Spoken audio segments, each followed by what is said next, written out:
back to the second hour of 8-Bits. I'm djWHEAT, joined as always by itmeJP. My button must be getting stuck, dude. I don't know what's going on, but welcome back. We just went through what we were playing. Going to talk a little bit about, no, not predictions, but news. And honestly, it's been a pretty quiet week, you know. No one's tried to trademark the word shit or, you know, like, no. Kinda. Yeah, I mean, there's been a few things we're going to talk about, but, I mean, generally, a little quiet. I heard about a Dark Souls 2 event went on this past week. Yeah, they actually just posted some B-roll or some footage from the Forest of Fallen Giants. It's on the official PS Mag. By the way, since this thing's like delayed until 2015 for the PC, that's not actually delayed till 2015, but some crazy amount of delay on the PC. Are you picking it up for PS3 or 360? I think probably PS3 because that's the easiest. What?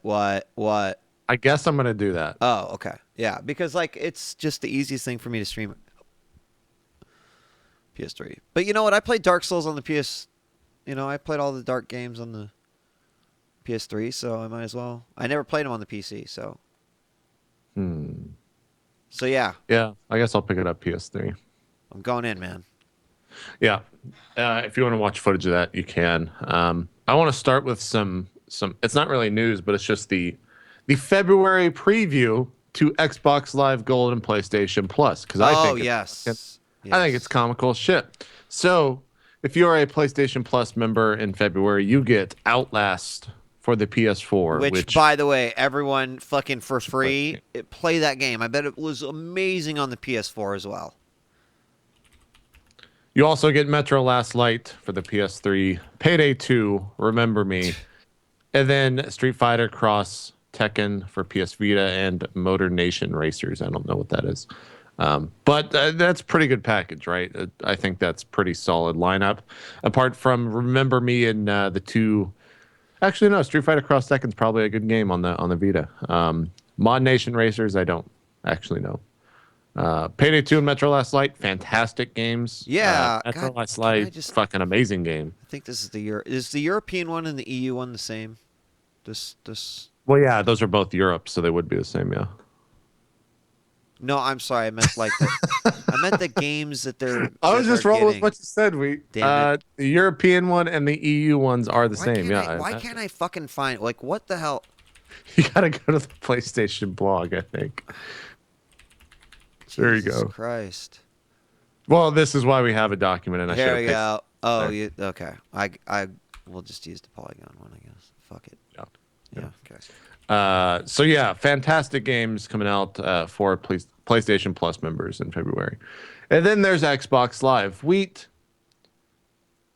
if you're an Xbox Live Gold member in February, you get the fantastic, the amazing... I'm still showing the PlayStation one, by the way, so I finally found it. Keep it up there for comparison. Keep it up there. Okay, we're putting it up there.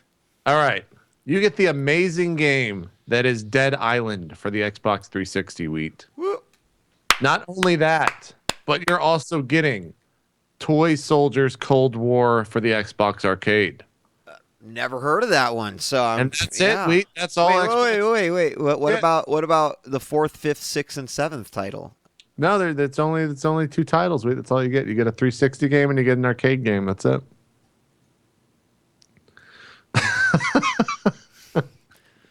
It seems really bad. Feels good to say I told you so every once in a while. I feel like this is one of those times. The Games with Gold program gives Xbox Live Gold members 2 free games to keep each month. A new title will be available the 1st and 16th of each month. So let's just break this down here. Let's just really quickly. I'm looking at my screen. Outlast. Pretty sure I paid like $20 for that on Steam. Cool. Metro Last Light. How much you pay for that on Steam? Did you get it on sale like 35 or something? 20? Did I buy that game? I feel like I got that game when I got my graph. That's right. Okay, well, let's say on Steam you're going to pay at least 30. At least 30. There's $50. Payday 2. I think I paid 25 for that. Yeah. Something like that. So did I. Remember Me was a fucking full $50, $60 game. Mod Nation Racers also Probably at least full 30. Vita, and so a full price Vita as well. So there's got to be at least almost $200 worth of software that they're just kind of have fun, guys. It's free. I mean, yes, you are paying a yearly fee to sort of retain access to this, but shit's legit, JP. That's great news. Yeah, I don't. It's kind of weird to see. Well, obviously, like this is the one area where Sony can like confidently say, we might not have had the best online service. We might not have killed it with multiplayer lobbies and your ability to play Call of Duty properly. But one thing they did do is they made me go, God damn it, I'm actually excited that I'm a PlayStation Plus member because every month I'm looking at what that list is that I'm going to save $200 with. And I've never felt that way with Xbox Live. I've always kind of felt like, I felt like the service that I got for Xbox Live is what I paid for. Now I paid for PlayStation Plus to get that benefit before. So, I don't know. I think it's pretty great. Yeah, that's pretty good. Still glad to be a PlayStation owner. But if you've never played Dead Island, fuck. Yeah, that game was a buggy piece of shit. I remember the first week that game was out on the PC that I had full on dev mode and I could just like /console. I forgot what the command was, but I could just walk through the world. Like I was just skipping entire zones and like going to the next story zone when we were playing with Scoots. Oh, it was I had no clip. That's what it was. I just turned on no clip and I was just walking around with no clip on, in like the single player experience because they left the console enabled. Oh my god, that was a fun launch. I enjoyed that launch. Nintendo's getting into the game, into the giving free games a month. They're giving The Legend of Zelda: Four Swords and Adventure Anniversary Edition. It's free right now till February 2nd on the US eShop. Is that a game worth playing? I'd never played. Well, it's a handheld game. What am I saying? So, is it a game worth playing? It was originally a Game Boy Advance game, and so obviously I say that because it's going to look like a Game Boy Advance game, I think. Although they've probably improved the graphics a little bit, right? Because it's, as they've done with some other games, I think they probably they're able to clean it up and whatnot. Sure. So yeah, the difference is that you sort of are playing with the 4 links and you have to solve puzzles that way. Yeah, I mean, like all these games have been really good. Like I can't, that's being like, well, is it one of the bad Zelda games? Like, is it? I don't know. No, I don't think there's such thing. Unless you're talking about, like one of the storytelling Zelda games. Yeah. For like the original NES or whatever. Right. Now, does it have the... Oh, it does. Oh, so you can play it 4-player. Oh, by the way, we didn't talk about this in Octobab, but that brings us up. I have a bunch of people that have played Octodad with the 4-player LAN co-op. Apparently, it's really fucking fun. Apparently, it's really good. So, if you have a bunch of friends that want to play Octodad, there is a multiplayer experience. Which in the single player, you don't have control of his second hand. So, it's kind of cool. Yeah.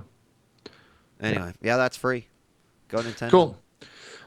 Some other news. Well, it's not really news, but there's been this switch, right? DayZ has basically been dominating. Oh yeah, I wanted Steam to bring charts. this up. I'm glad you brought it up. Yeah, DayZ's been dominating the Steam charts on top sellers or whatever. And this past week, at least I think the 4 or 5 days from what I've seen, Rust has been beating it on the player count. In player, but it's also been beating it in sales. I think it's sales. Okay. Yeah, I've seen Rust at #1 spot for a couple of days now. See, I was going to bring up the fact that, we talked last week, and actually this has been a common theme over the last 5 shows, JP, where this sort of phenomenon of survival games and DayZ and the revival of DayZ and then Rust coming out, and we've got, I think, Nether, there's a bunch of other ones out there. But Rust seems to be picking up a lot of traction. And I guess it's surprising. So the peak today for Rust was nearly 45,000. DayZ at about 30,000. Just kind of, 15,000. Obviously, still doing really well. but God, I can't believe Skyrim still has that many fucking people playing it. That is insane. 43,000 people still playing peak. I know that is insane. It's kind of crazy. So I mean, what do you think? I think first off, it says it speaks to the popularity of these games as they are, as you'd expect. Yeah. But I don't know. I haven't played Rust yet.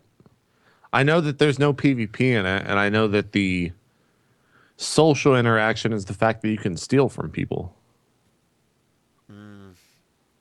yeah, see, the only videos I've seen have been mostly about the hackers. People are like, well, a lot of YouTubers are doing videos these days. Yeah, I've heard about a lot of the hackers as well. I think there was drama with like a YouTuber that was actually hacking, and some other YouTuber called him out. I don't know. Yeah. But yeah, someone was telling me they were going to play that this weekend. I forgot who it was. I don't know. I don't. I think actually, you know who's been playing is Scoots. That's who's been playing it.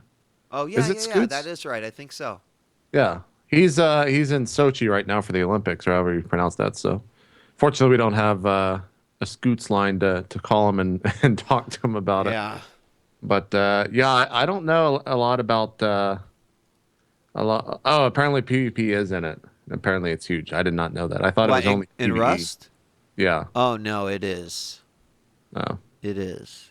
Oh, Ryan's checking it out this weekend. That's where I Ryan. heard that from. Okay. Yeah, Ryan Moore. He's a big DayZ guy, so that'll be interesting to see what he thinks about it. Yeah, I don't know. People are saying that it's at least like the buzz that I'm getting is that I can't believe I just said that is that people are saying it's a more complete alpha experience. Is how they're saying it's worth more than DayZ at the moment. Okay, that makes sense. That makes sense. Because to be honest, I mean DayZ is just a shit ton of running around in this giant world, and then you see someone and they're like, "Take off your pants and get in the prone position," and you're like, "Okay, don't shoot That's me." how every video starts. Yeah, Dude, yeah. dude, put up your hands. Take Yeah. off it to take this out. I'm like, oh God, here we go. Here we go. Yeah, Uh, exactly. let's talk about the largest battle of Oh, yeah, that's- online that has caused virtual war damages valued at over $500,000, dude. Oh, is that what it totaled in at? Yeah, so far. I think it might even. They were still trying to figure out the total lost. So, first off, I want to say I don't know shit about EVE Online other than it ships. It's a lot about don't the anything sort about of the infrastructure, the economy, politics. But every once in a while, these like major events occur within the game that cause thousands of dollars of damage or stuff gets stolen. This got so much press, JP, that I'm about to show you the article as it stands on the International Business Times, dude. IBT fucking reported on this. And that's just, I mean, that's just amazing. But if you guys saw some of the other screenshots, you saw these enormous ships engaged in battle with like thousands of other ships, and someone made a screenshot on Reddit that had like they actually dotted all the ships so that you could get a better idea how many people were actually taking place in this battle. But the developer CCP Games has put in like a graveyard. All of the ships that were destroyed in this area in space still exist, and now you can go and visit it. And it's like a focal point where you pops up, and it's like, you know, on this day, on this galactic year, this great battle was fought awesome, between man. these Holy two. shit. Isn't that fucking sweet as shit? Like, to be a member of that game and to be a part of it must be pretty amazing. Now, I have to imagine it's a little like DayZ to the extreme, where you've got to play a bazillion hours in order to get involved in something that lasted, you know, several hours. But crazy, dude. There is a there's a video footage that someone linked in the chat. It's entitled "Footage from the Titanic Struggle of B-R 1080p available." It is probably the best video quality I've seen from this fight, but it just looks like insanity. Like there's so many fucking people here, I and mean, there's so much shit going on. is Like there a there is an guy that's absurd like, amount duck of that, duck that guy, duck that, duck him, no, attack it, target, fight, target, what? You're on the right flank, you're supposed to be on the. I mean, is this go on, or is it more like, all right, there's another 5,000 ships. I think it's coming that in. because my understanding of the game is that No, the it tightens down. servers slow down with this time dilation shit. Oh fuck! So I like, just lost $20,000. well, it's also true that those alliances reimburse those players. Like, there was a huge AMA from someone that Interesting.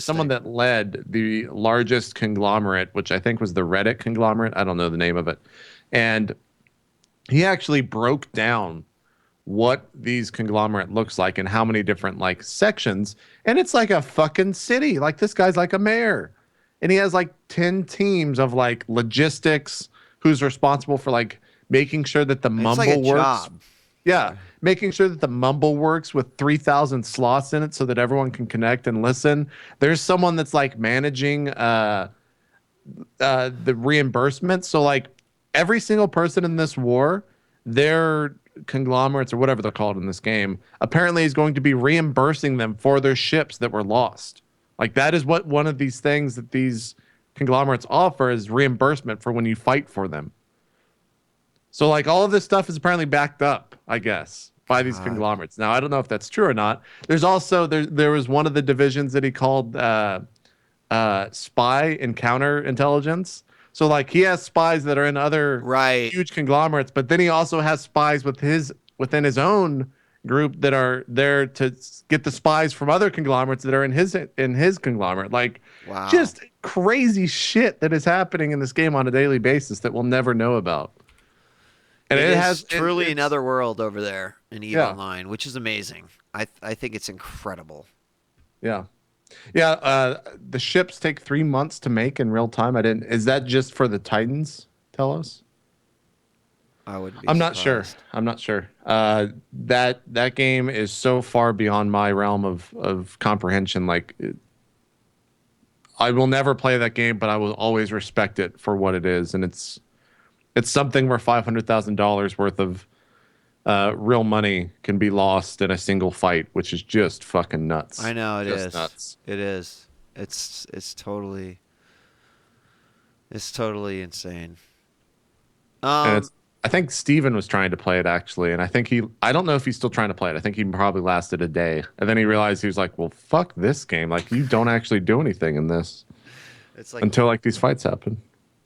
That's where probably the problem would come in for me. Yeah.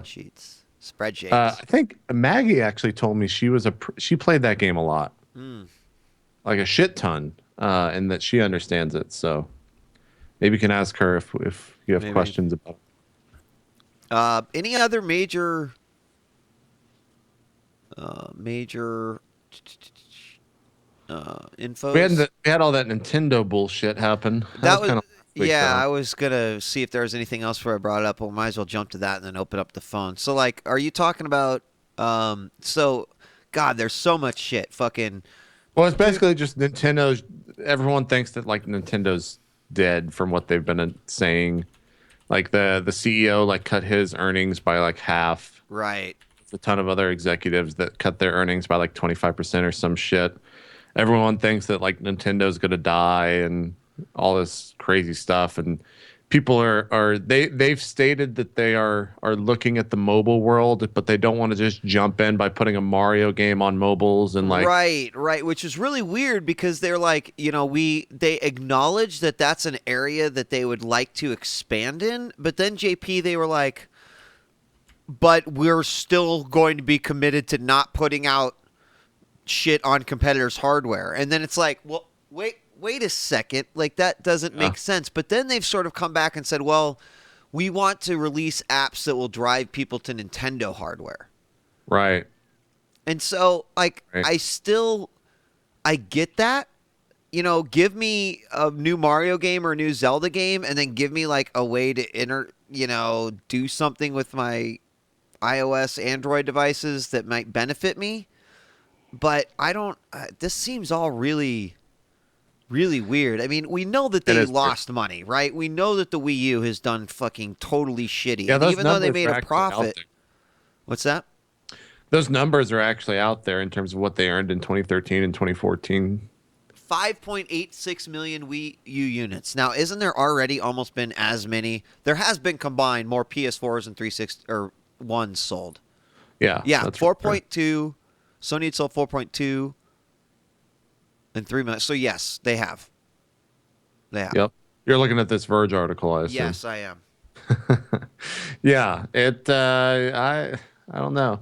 They came out in the other Verge article. Nintendo confirmed smartphone apps while reinstating commitment to games consoles, what you were stating earlier. But yeah, I don't know, man. God, Nintendo's they could kind of just.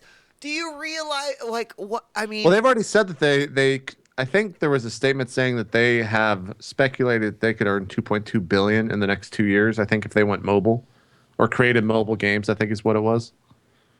Something like that. it seems so weird to me, JP, sometimes when you take a company that has some of the most well known IPs in the world, has some of the most beloved characters and franchises, they have the ability to shit money on a daily basis, but they seem so ingrained in tradition and pride that Yeah. they are hurting themselves as a result. I mean, I think that's just the culture, the business culture over there in Japan, and that's what we're seeing is they're not adopting to this global. Who know? I'm fucking just No, making you're shit up. not. You're not making it up, dude. I'm Because not a business Kojima, expert. Yeah, Has commented on this exact thing where he was like, "Yo, Japan is actually fucking frozen in time as far as yeah, video games is concerned," and he's yeah, right. Like, where are the like the top global games coming from? Not necessarily from Japan like they did for so long. You know, like it used to be when a game from Japan came out, it was like, well, thanks for making U.S. developers look like shit for a while, and it's just not the case. I mean, Kojima said like, "Yo, I have been spending more time in Western development studios, more time with these people because this is sort of the way it's going." Now, yeah, Nintendo can't necessarily do that because they're on a whole different level with hardware, but certainly they have to. We use and not to selling. You know, like God, it's just keep trying. You know, I don't understand that part. That's the part that just seems so wrong to me. But you're right. I think culture does have a lot to do with it, and that the history of Nintendo goes back to pre-consoles, right? It goes back to trading cards and shit. yeah, So philosophies and traditions were instilled in that company far before they produced their first electronic device. yeah. It is also kind of weird, like that the games that we're playing are the same characters from like the 80s. And they don't have like what is the newest IP that they have? I mean, Smash Bros, maybe? I I mean, which is just a smash of IPs. Like, Yeah. I mean, they're like newest IP. That is first party, yeah. I mean, I don't know what it it's is. They're got to all the be. same. I mean, it's something silly like fucking Wario or something, right? Because it's like It whatever. might be Pikmin. When did Pikmin Pikmin, originate? yeah, you're I think probably it's probably right. Pikmin. That's like that's at least 10 years old. Animal Crossing, maybe. Yeah. Well, no, I mean that came out for Nintendogs. Nintendogs. You know, it might be Nintendogs actually, but it is kind of nuts to think about that. It is a little bit nuts. I still we've said this word so many times, but it just amazes me that they just keep making Pokemon games like Pokemon games.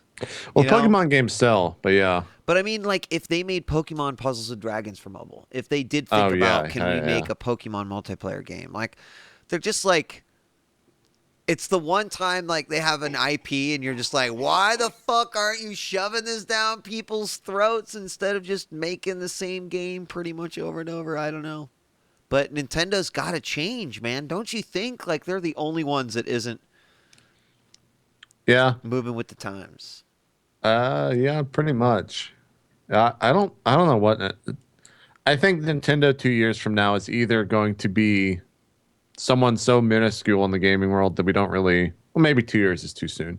10 years from now, is either going to be a Nintendo that people talk about the golden years of Nintendo, which even is kind of starting today, or they're actually going to figure it out and like do what needs to be done, whatever that is, and they're going to be back on top 10 years from now.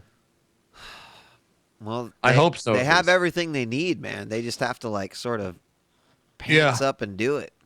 Yeah. They need to get the internet. That's what it is. They need to bring in some young blood, I think. That too. That too. I really think. Yeah. It's like I really wonder what happens in those boardrooms. Like behind closed doors, like what's going on in those conversations.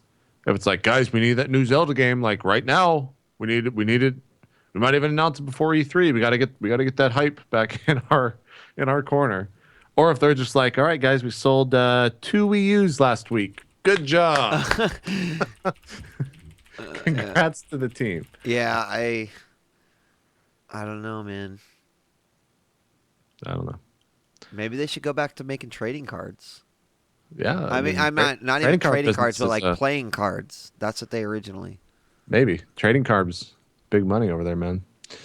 You can open up phones, by the way. Yeah, I'm going to go ahead and open up the phones. Tickets. You can pick up that phone and dial us at 909-581-8519, or you can Skype me at djWHEAT. And like we mentioned earlier, if you have a game you want to sell us or pitch us, we'd love to hear it. We've gotten some good suggestions from you guys over the time of 8 bits, but we had definitely a big success with Might and Magic X last week and JP. So if you have anything else, go ahead and call in.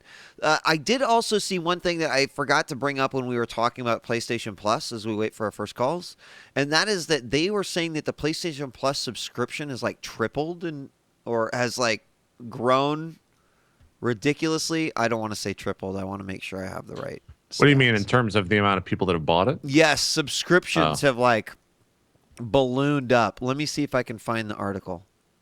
Yes, here we go. So, huge step up in PS Plus subscriptions. They say that it has tripled in the last 3 months. Yeah, I mean, I'm sure the PS4 did everyone that bought PS4 probably bought a PS Plus membership. I got a call, by the way. Okay, take the call, then I'll read this small little bit. Okay. We're going to bring Crash on as our first caller to 8-Bits. Hello, Crash. Welcome to the program. What's up? Not too much, guys. How are y'all doing? Doing great, man. How are you? Doing good. Pretty good. So I was actually going to call in about Dark Souls, but it seems like you already heard the news. So I'm going to try to sell you on Rust.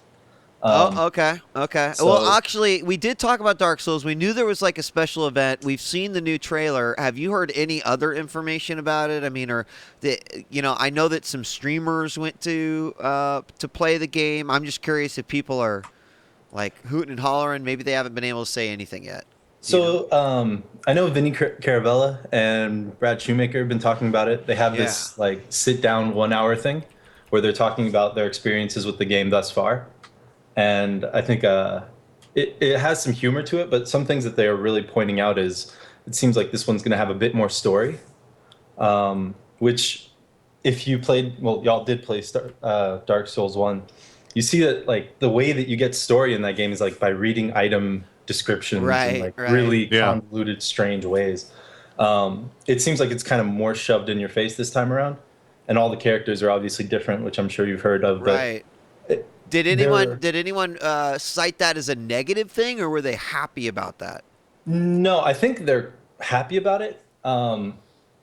Again, I only heard from 2 of the guys from Bombcast, or Giant Bomb, but I think one of their main things is it seems like the game to the core, which was a big issue early on, or rather, everything outside of the core was an issue, right? Like how convoluted the menus were and how the story wasn't there, but it was there. And there's all these weird things about that game that some people find cool, but most general users won't like. I think they kept the hard difficulty of the game and things like that, but they made it more, I guess, pretty to look at when you're first coming in and more understandable. I mean, that makes sense. Yeah. You know, you gotta wheel these guys in somehow. Just bait it up and bring them in. So. Because most of the people going in, it was almost going in. You look at the menu and you're like, man, I must be like some kind of masochist or something because I hate my life playing this game, but I want to beat this game. Yeah. And for anyone who doesn't have that weird drive or crazy drive with gaming, you're kind of pushed off to the side, right? Yeah, exactly. You either keep with it or you're definitely giving it up. Yeah. All right, so you want to try to sell us on Rust. So neither of us have played it. I've Yep. seen some videos. What I've seen looks cool. So pitch us this game. All right. So I know JP's been playing DayZ quite a bit, or he Yep. did at some point or another. Rust is, I would say, almost DayZ 2.0. In that the world is a bit more compact, so you don't have those lengthy runs where you're like, I'm gonna run for 2 hours. I'll see you at Electro or something, right? But instead, what you have is these mini towns where you have good areas of walkway and everything to get across the town, or across the fields to the towns. But within that area, there's tons of interaction. So you got stuff to mine. These nodes are all super, super, super important. You have these nodes that you're going to be mining from, and the entire game is about crafting, right? So what you're going to have is you start off with a rock, and that's it. Like you start off, Right. Which we've you're- all seen, I think, right? The person holding the rock, maybe even beating someone with it. Exactly. Yeah. So you progress through that game and you turn your rock into a hatchet and then a pickaxe and so forth. You build a shelter. Your first night, someone will come and knock down your door, kill you, and take anything you've gathered that day. This is standard for everyone. But what's cool about this game is once you slowly start progressing and realizing how to get your stuff done in the day, you'll really quickly start finding other people to play with. In DayZ, the world's so big, you're not really finding a lot of people to cling on to and kind of come together.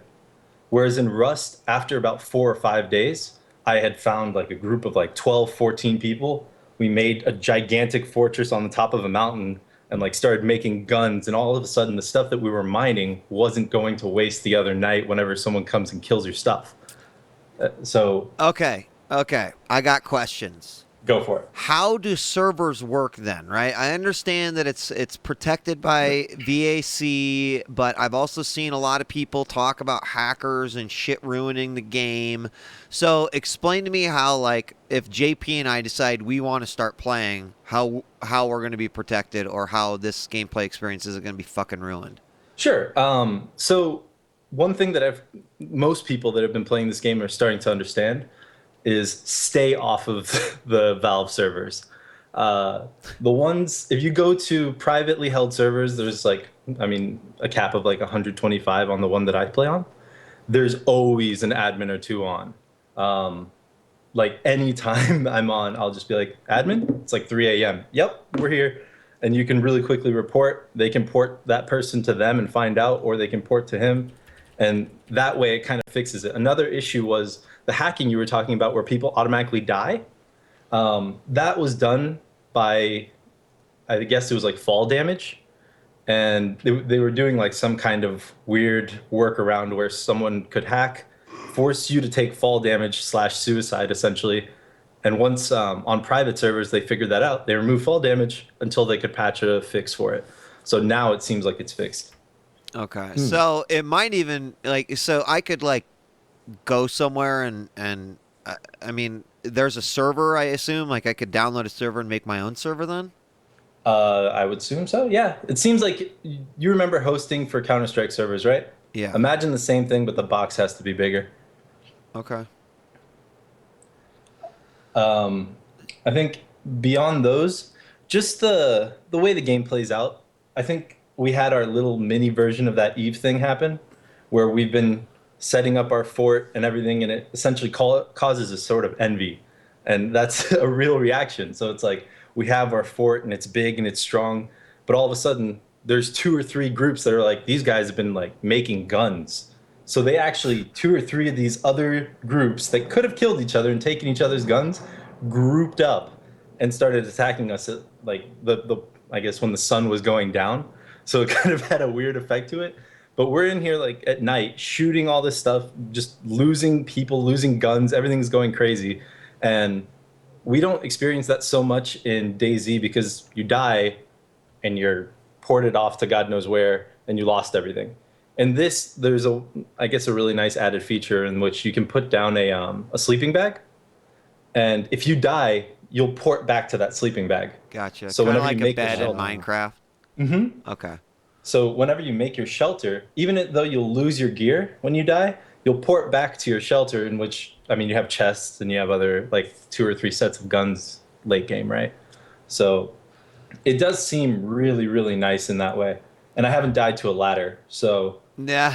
that's, I think that's JP, True. big thing. what are you've put more time into these types of games than me, certainly. What are your I don't know. I'll probably check out Ryan's stream and see what he thinks of it, and actually see what it looks like. My experience is like seeing the rock and then like seeing a person run away from people with rocks chasing them, and I'm just like, well, this looks absolutely retarded. I don't like want to mess with that. Okay, I have another question because you kind of mentioned, Crash, about your enjoyment of the game by finding other people. Now, Yeah. if I was just like, if JP's like, fuck you, Weed, I'm not playing this game, he didn't sell shit to me, and I'm like, okay, well, I'm going to give it a shot, and I go in by myself, am I just asking to get just fucking fucked with and never get any progress in the game? So kind of. Just like I said at the beginning, everyone will first go make their wooden shack in the first day, get a door for 50 wood, and make a shack for 70 or whatever it is, and then it'll get broken into because you left the fire on and the night cycle came up, and they could see your fire at night in pitch darkness, and they come and knock down your door and take the 5 wood you have left. There are a lot of people that take enjoyment in that. But past your first night, and as you start learning the land, I guess, you'll really quickly find where the nicer people are. So if you find yourself in an area where you're totally fucked, I mean, you're in the middle of nowhere and there's one asshole who has a pistol and wants to shoot you, that's unavoidable. But a cool thing that you're seeing in this game is there are a lot of people willing to help. And they have resources and, I guess, shelter and food. All 3 of those things are really important. And the biggest thing in this game is shelter, because I don't know if y'all know, but when you log off, your body lays down where you were. So anyone can just come and kill you while you're logged off, and they'll take everything you have. So it's that's kind of crazy. Yeah, it's not, you're never safe, essentially. And that's kind of like where you see almost like a modernized culture forming inside the game, where you're giving up a bit of your freedom for protection, kind of like you do in the government. So it's really cool. And being there at the beginning, even though it's alpha, is giving you even more of a kind of like a founder's feel, where I was there the day before there was safety and before people were grouping up for shelter. Everyone was on their own. You're starting to see people do less and less of that and kind of join up with groups. Awesome. God, I mean, this game has had my eye since it was released in December. And I don't know what it is that just, like, keeps me from it. But I feel like it's just a matter of time before I actually make the jump and just try it. All right. All right. Awesome. Crash, thank you very much. No problem, guys. All Have right, a good take day. care. Bye-bye. Thanks, Crash. All right, so I'm not sure if that was like a I'm buying it right now sell, but like I mean, I think he continues to push me in that direction of like I do want to play this game, JP. Yeah. I do. I'll see what Ryan thinks of it. How much is it? It's $20. That's not too much. Nah. All right. I don't Well, know. if you decide that you've got to get in on it with Ryan, then let me know. Because it won't take me much. I think my biggest concern is why I asked that last question. If I just decide to go in by myself, will I enjoy it, or do I have to go in with Right. multiple people? So, all right, let's take another call here. We've got Dalton on the line. Hello, Dalton. Welcome to 8 Bits. What's up? Hello, hello. Are you able to hear me? We are. Sound great. Excellent. So you guys said pitch you an idea or pitch you a game. Which one are you interested in? A new game or a game that's already been released? A game that's coming out or already released? I mean, either or, to be honest. Doesn't matter to me. Okay. Obviously, there's probably a lot of stuff out there on the potential radar that, can be hard to hit, especially some of the smaller titles. But What'd you have in mind? Well, what I had in mind for before the, game that's already out, and I'm sure you guys have already played it, but maybe this will get you guys kind of interested in coming back to it. It's called Payday 2, and it's considered one of the more interesting crime fighting, or not crime fighting, being a criminal type of game, right? Right. I've played some, yeah. And so they've just released a new mechanic where no longer do you have to worry about using the butt of your rifle, but you can just go around with your fist and just start like karate chopping people in the back of the neck and just knocking them out. And the idea of the game, which I love the most, is the fact that you do not need 4 people to stealth it. If you're good, you can bring along one friend. So for example, you got djWHEAT, you got itmeJP. Combine them together, it'll probably fail miserably. But that's okay, because you can get over there and work and make those steps to, get to victory, if that makes any sense at all. So, for example, you'd have, say you'd be robbing a painting museum, right? You need to steal these paintings. Right. You could have djWHEAT on the top of the roof. You could have itmeJP in the bottom of the building sneaking in, and just, you have itmeJP in the bottom, knocking people out, and then grabbing those paintings, and then djWHEAT will catch them on the roof. And there's your teamwork right there, which I think is just it's so cool. It kind of makes you giddy a bit. I will actually agree with you that in the time that I played Payday, I had an awful lot of fun. But actually, let me tell you why I left the game in the first place, why I kind of like stopped playing it, is that overall, I felt like the progression was too slow for me. That like, because I wasn't able to commit several hours a night into a game like this, that I was actually never going to even be able to see all the cool shit that, eventually you'd unlock or have access to that would make, certain like the 7-day missions easier, etc. Right. So for me, like, that was actually the hardest part. And to the point where like, this is why I kind of like in-app purchases for games like this, where I could be like, yo, let me boost my XP by 200%, while I play, so that I can, because I'm not going to be like the 19-year-old kid who's like, yo, man, it's like 5 hours of Payday 2, let's do it. Like I said, I had fun with it, but like that was the biggest reason, because I was like, God, I'm never going to unlock this, or maybe I can only focus on one class, and so I mean, that to me was the big thing. Playing the game with 4 people, just with the teamwork, to me was almost like essential. I loved that. Yeah. That was so awesome. I mean, you played it too, JP, right? Yeah. Me and I played it with actually 3 other people on Skype, and it was a lot of fun. But I think what happened is I played too much of the. I guess there was a beta for it, right? Yeah, where you had the bank heist, and I believe also the jewelry store. Is that correct? Yeah, and I think that was all that was in it. And we played it for probably 10 hours or so. And then we were like, well, that's Payday 2. Like, we understand what that game is, and we just haven't gone back to it. Really. I found myself getting into that situation so many times with so many games. For example, I think JP ran into this as well with Final Fantasy 14, A Realm Reborn, where you got into the beta, and you're like, this is great. And then you get to the max level, and you're just like, yeah, now what, And then it kind of happens with a lot of betas. They give you that nice little vertical slice. You're like, this is what our game is going to be. It's going to be buggy, but you're going to learn it. And then, you're burnt out before the game comes out. It happened with Diablo 3 as well. But then the loot was just shitty in that game as well. So, and I don't know, like that kind of brings up a new question. Like, how do you guys feel about this early access? I know you guys were talking about Rust Alpha, DayZ Alpha. These are completely unfinished, practically almost broken games, right? And like, how do you feel about that? Because a lot of people are going to get burnt out of those games, and they're feeding companies this money, right? They're feeding companies lots and lots of money for a game that's not done yet.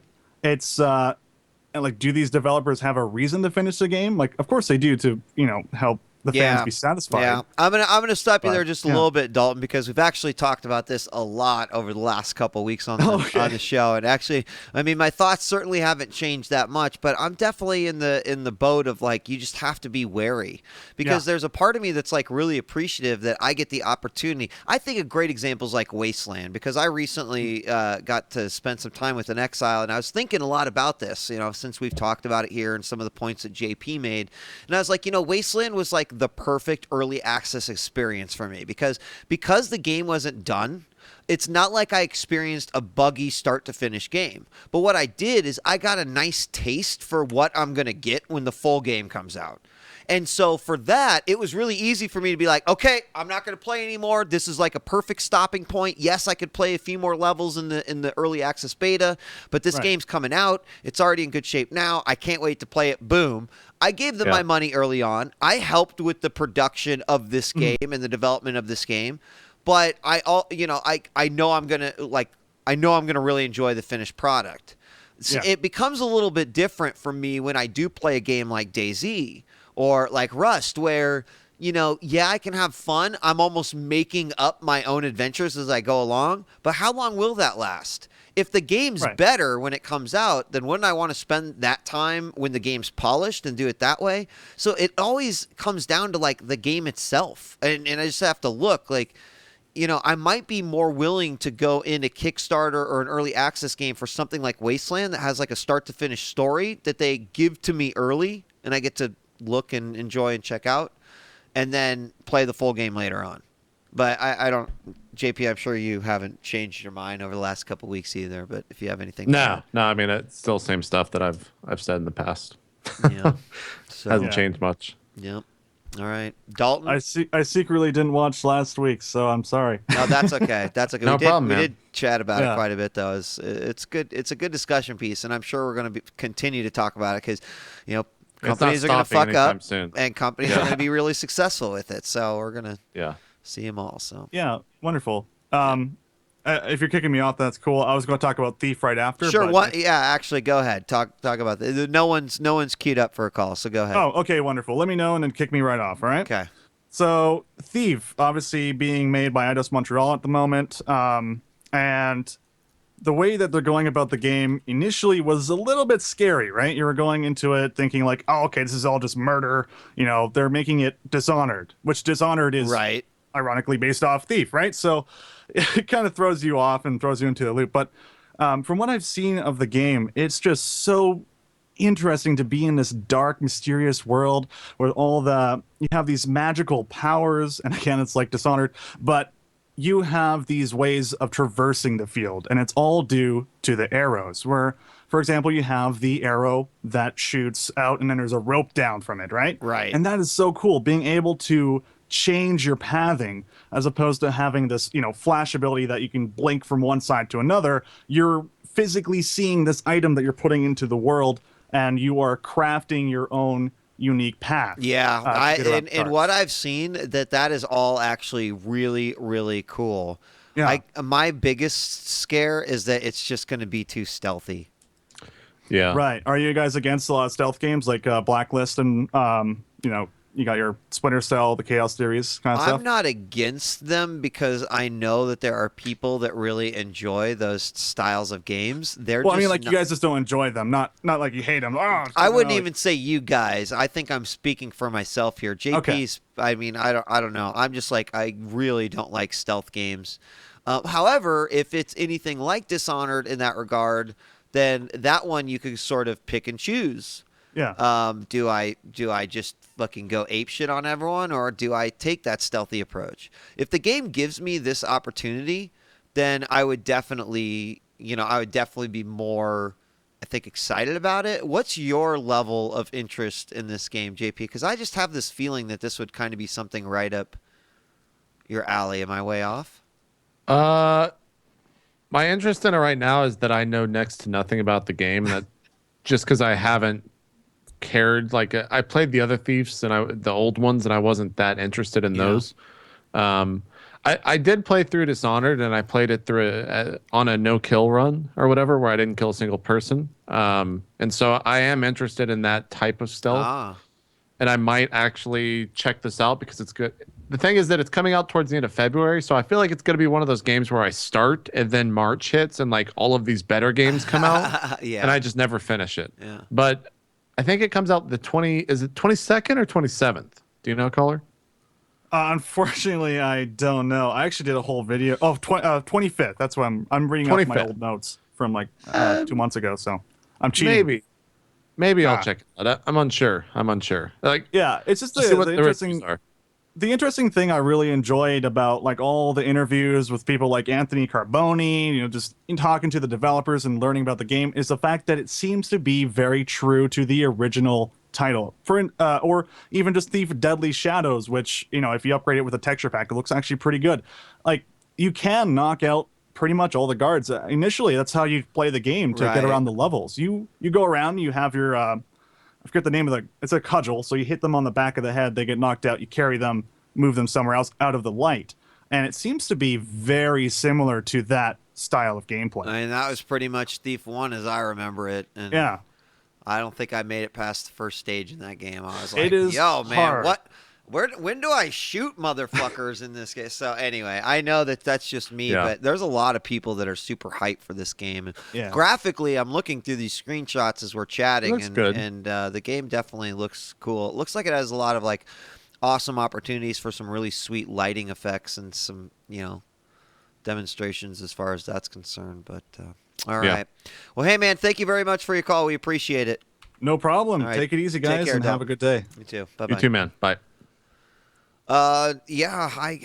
Thief, man. I don't think. I don't know. I'm on this. I'm like, you vehemently fucking hate stealth games. Like, you will take a stealth game and beat the shit out of it before you even know what it's about. You just fucking hate stealth games. I enjoy them to an extent. Like, I enjoyed Dishonored because it was stealthy, but its mechanics were not annoying in that regard, right? Like, I was not playing Assassin's Creed following someone through a fucking city and then failing because I fell out of their fucking radial distance bullshit. None of that was happening. So maybe I'll check it out. I feel like right now the game that's on my radar the most in February is probably Final Fantasy 13 Lightning Returns. Mine's Bravely Default, I'm pretty sure. Yeah. Did you watch or see rather the Final Fantasy 13 recap that Square released? No, but I'm excited about it. That sounds great. They did I think it's like 10 minutes long or something. It's a 16-bit recap of Final Fantasy 13. Oh shit, dog. And they recap the first and second game. It's funny because in the first game, they do like the first boss that you fight, and then they're like, all right, let's just forget all about this middle part. This entire shit doesn't even matter. Be honest, we didn't fucking do much in this game. Let's go to the last boss.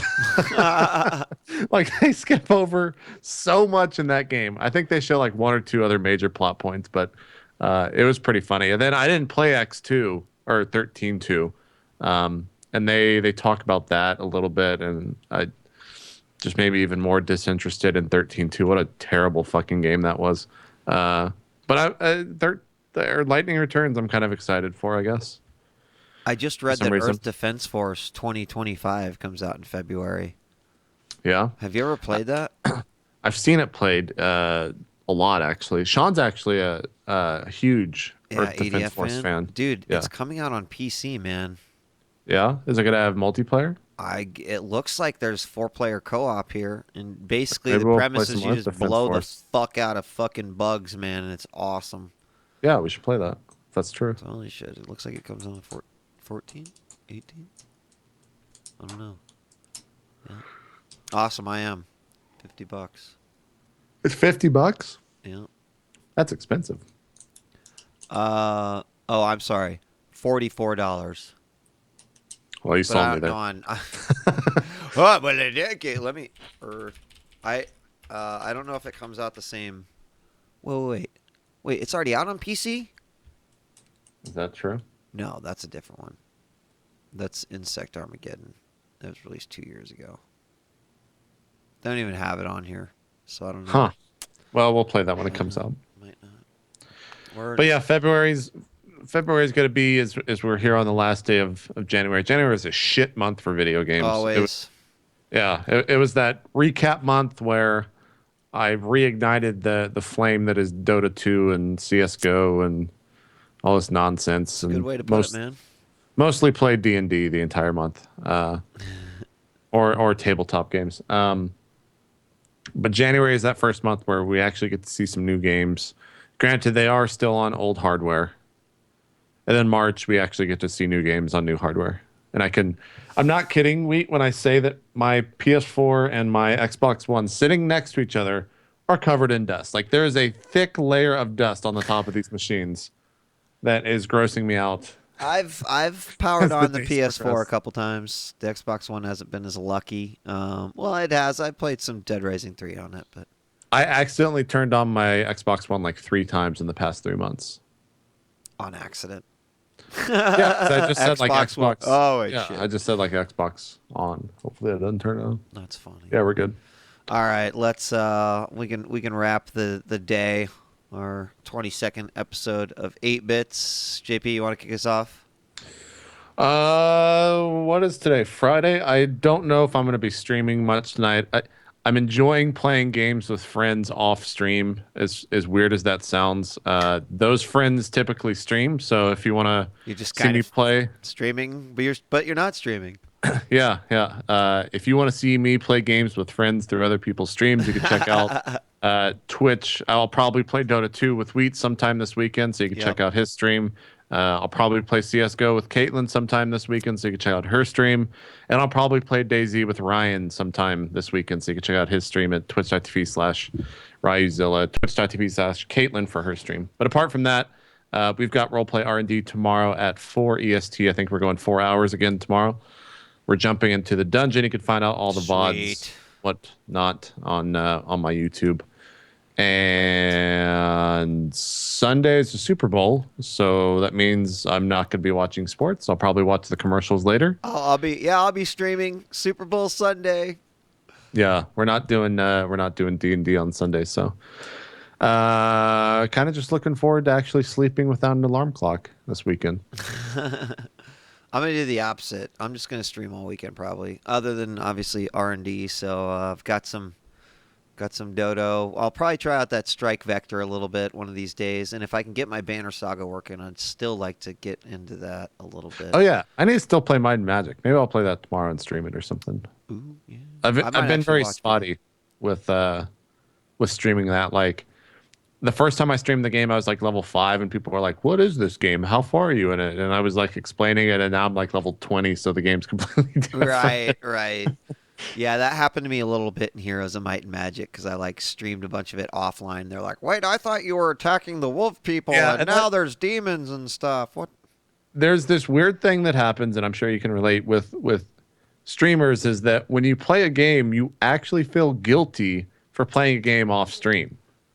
It is this weird thing, JP. I mean, I you're feel right. it's like, should I stream this game or should I just play this game for fun? Yeah, it's so true because I could have. I mean, like, I was so ready for Octodad that I was just like, I'm just gonna fucking start playing. Fuck it, blah blah. Yeah. But then I'm like, like I've been hyping this shit up. I should probably yeah. There's that inner monologue war that We're occurs thinking about every you time. guys all the time, so don't ever forget that. Yeah. So true. And then the worst thing is like when you tweet like, I've been playing Might and Magic, and someone's like, why did you stream that? I'm like, oh fuck, why'd I tweet about it? I shouldn't have said anything.